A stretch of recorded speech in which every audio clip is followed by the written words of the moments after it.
everybody. It's Drewski McGillicuddy, and I'm testing out this microphone. Hello, can you hear me? It's Drewski McGillicuddy's 5 more horror movies you've probably never heard of. What the fuck is that?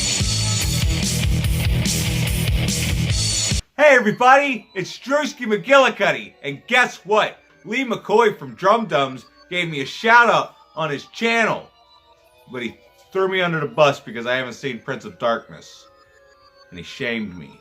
Well, you know what? Shame on you, Lee McCoy! If you can even see this, go watch Night of the Living Dead! Jesus Christ. Anyway, we're here, and, we're going to talk about 5 horror movies, 5 more horror movies you probably never heard of. Now, 1 or 2 of these you might have heard of, but you probably haven't seen it unless you're fucking Jason Smith or Wolf Myers or that Dylan Bean. Is that what his name is? Did you look at his name? Mm-hmm. I think that's what his name is. Nope. End credits. Whatever. Anyway, because I know he's seen one of these movies. We talked about it the other day. That's what got me wanting to put it on this list. So let's move it along, everybody. We're going to move it along to number 5 is Hack from 2007. Now, this movie, for some reason, has a 4.0. And now, whenever a horror movie gets a low grade, normally I don't pay too much attention to it. Anything with a 5 is definitely worth watching. I usually steer clear of 4.0 stuff, but I knew about this movie before I knew about IMDb and ratings and stuff. So I watched it, thought it was hilarious, and then bought it from Hollywood Video when it was going out of business, and I haven't seen it since. So I need to watch it and to show it to my fiance, because guess what? It's got Kane Hodder in it! Kane Hodder, I can't remember who Kane Hodder played. I think he played some fisherman or something, I don't know. And then Danica McCallum. It's Winnie from the Wonder Years, man. Like, the hottest, well, she was the hottest girl on the block when I was a kid. But now she's a beautiful woman. Look at that. Anyway, this is about some college kids, I guess. They go on a field trip, and then they end up on this island, and they're trying to get extra credit, I guess, for class. They end up on this island with these 2 crazy people, and they're obsessed with old horror movies, so they start killing them all off, using old horror movie cliches, which is another reason I don't understand why this has such a low rating on IMDb. It's like, what the fuck is the matter with you people? You know what I mean? It's fucking satire! Jesus. They're just like the last video I did. People, they give movies too hard of a time that don't deserve it. Okay, this movie deserves at least a 6 something, because it's great. There's a bunch of other movies. There's a bunch of other movies I'm gonna put on my next shit you ain't never heard of, and they're also very low rated for some reason, because there's people are hard to please, I guess. Just be quiet. All right, number 4. This is the one that Dylan probably seen because we were just talking about it. He saw it for the first time the other day. Now, the first time I saw this movie, I had a panic attack, to be honest with you. And that's Frozen. Disney's Frozen. No, I'm fucking with you. Frozen from Adam Green of, what's that stupid movie he made that Cody Leach? What's that stupid movie he made that Cody Leach hates? Hatchet. Yeah. It's the director of Hatchet. Now, this is the kind of movie me and Dylan were talking about. This is the kind of movies he needs to make. Stop it with your stupid bullshit slashers. The first one was okay. I don't remember the second one. I saw the third one, but I don't remember it either. All right? They're atrocious. The first one's okay. Okay, the first one's okay. It's a nice little throwback. But Frozen, I mean, that's got a 6.2, so that that's at least split down the middle when it comes to reviews. But this is from 2010, and guess what?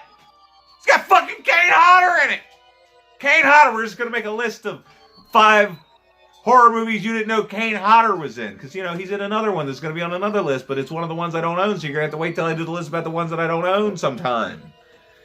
Anyway, Frozen. About 3 friends. They get locked.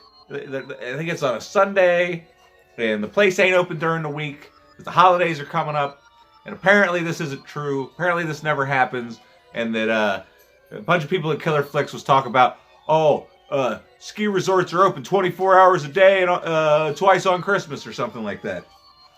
I don't give a shit. This one wasn't, okay? They closed this motherfucker down. These kids got stuck on a ski lift for a week. But I don't think they lasted a week. Spoiler alert. But yeah, how do they get down? Do they get down? I don't know. Watch the movie. Find out. It's pretty nail-biting shit, you know? And apparently there's no such thing as razor wire. I don't know. Yes, that's number 4, Frozen from 2010. Check it out. Put it on your list. Now, number 3 was actually in a previous video of Found in the Wild Horror Hound Edition, and that is A Cadaver Christmas from, where is it at? I didn't write down the fucking year. Oh, I bet it was like 2011 or something, because that's when I saw it. But yeah, A Cadaver Christmas. This movie's got a 4.8. Now, any normal person like myself would watch this movie and get that it's supposed to look like it was made for $25 in my grandma's basement. Okay? That's what it's supposed to look like. But this is creative. They did it on purpose. So come on, like, people, do you not get it? Do you not get it? It's like wanting there to, I don't know. 2011. That's what I said. I said 2011. Anyway, A Cadaver Christmas. A janitor. He's cleaning up. What is that? It's a biology lab at a college campus. There's blood on the floor. Goes to mop that up. There's more blood on the floor. He goes to mop that up. There's so much blood on the floor because the dead are returning and attacking the living and eating people. That's what the movie's about. And it's him and a bunch of other people held up. There's a sheriff that's wearing like a Halloween costume. It's not really not a real sheriff. Then there's a drunk guy. He's probably really drunk. That's why they got him to play the drunk guy. And this movie's hilarious. It's like, I would go to say that it's genius. It's absolute genius. And there's another movie that I'm going to be talking about in my next horror movies you ain't never heard of. And it's just like this. It's made for like $25, and it's absolute comedy gold, and it's genius. And it's a horror movie, but it's hilarious. Just like this movie. It's a horror movie, it's hilarious. And this is one of those movies that's made to look so bad that it's good, but people are acting like it's so bad that it's good that it's bad again. But no, this is done on purpose, people. Done on purpose. So check out A Cadaver Christmas. Now, number 2 is a movie that I would hope that I'm not surprising anybody. I'm not like, oh my God, I really didn't know about that one. Because if you follow one of the greatest directors of our time, you should have seen this movie by now. Now, I know a lot of people are split on his new movie, The Shape of Water, but Guillermo del Toro's The Devil's Backbone from 2001. This movie is pretty much flawless. Like, this is one of the most perfect ghost movies. Like, even if it wasn't a horror movie, it would be a great movie. The acting, and you got to read subtitles. So, I mean, I could definitely tell how good somebody's acting when I'm not even reading the subtitles and I know what they're fucking saying and they're speaking a completely different language. It doesn't... Yeah, you figure it out. But anyway, this movie is amazing. It's during the Spanish Civil War, and this boy, what's his name? Carlos! Carlos gets dropped off at basically a boys' home. It's like an orphanage, which is funny because he produced a movie called The Orphanage, which you should also see if you haven't seen that. Can you hear me? I started whispering for a second. Anyway, so Carlos gets dropped off at this orphanage, and he starts seeing this ghost, and he's being bullied and all this stuff, and he starts seeing this ghost. I already said that. Let me start over one more time. So Carlos gets... Alright, so The Devil's Backbone, and this movie's got a 7.5, so you know it's good. I mean, anything with a 7.5, that's, that's Oscar contender right there. Anyway, shut up. Sit over there and eat your food. That's a shit. Carlos gets dropped off at So Carlos gets dropped off at the orphanage during the Spanish Civil War, and right away, he starts getting bullied by, I guess, the cool kid. But then they lock him down. I don't remember. It's been a long. I don't remember. It's been a long time. But they're down by this pool, and then he sees this ghost of a boy named Santi. Now, the special, this is 2001. None of the special effects in 2001 were good. Do you remember any movie in 2001 that have shit, stuff that holds up? I can't think of nothing. But this movie, the effect, I don't know how they did it. It's weird because the ghost has a crack in his head and his blood's floating upwards because this boy was drowned and now he haunts the grounds and now I'm a poet.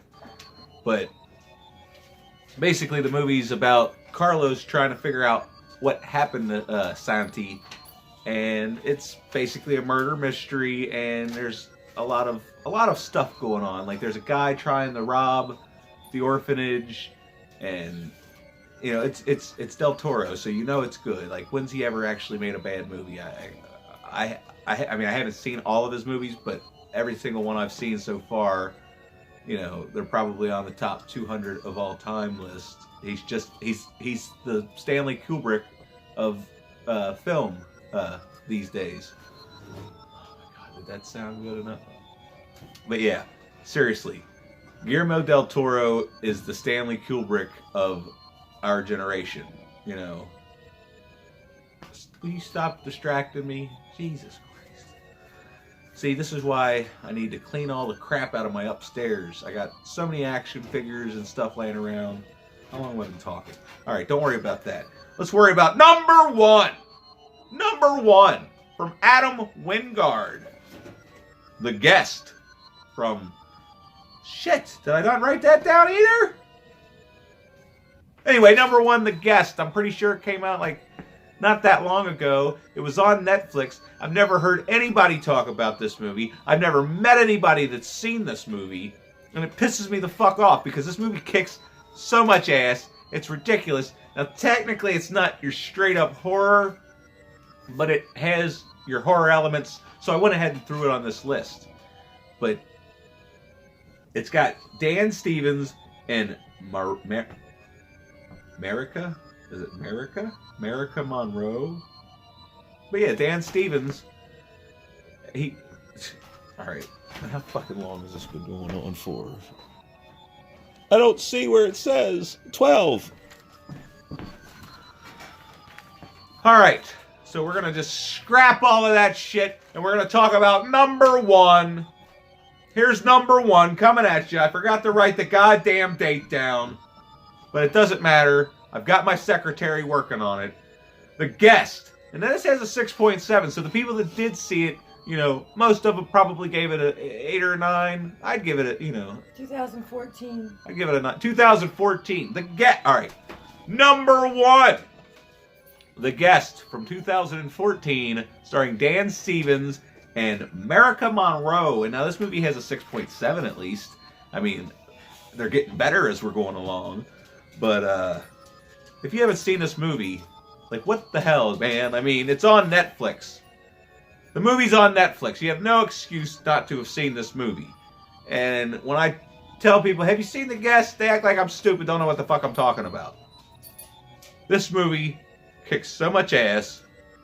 It's about this guy, played by Dan Stevens. I can't remember what his name is. Doesn't matter. It's not important. But he stops at a buddy's house and tells his mom, hey, I served with your son in Afghanistan. Can I stay with you maybe a couple days? So she goes, oh, okay, since you knew my son. And did he know her son? Did he kill her son? This movie's messed up. I don't even want to talk about it. If you haven't seen this movie, I can't talk about it. I don't even want you to watch the trailer. If you haven't seen the trailer... Now, one thing I can show you is this. Now, I'm not gay. I'm not gay. But god damn, I mean, I'm jealous. I'm jealous. Look at that. Look at that. Never mind. Never mind. But you know, yeah, the girl in this movie's fucking gorgeous too.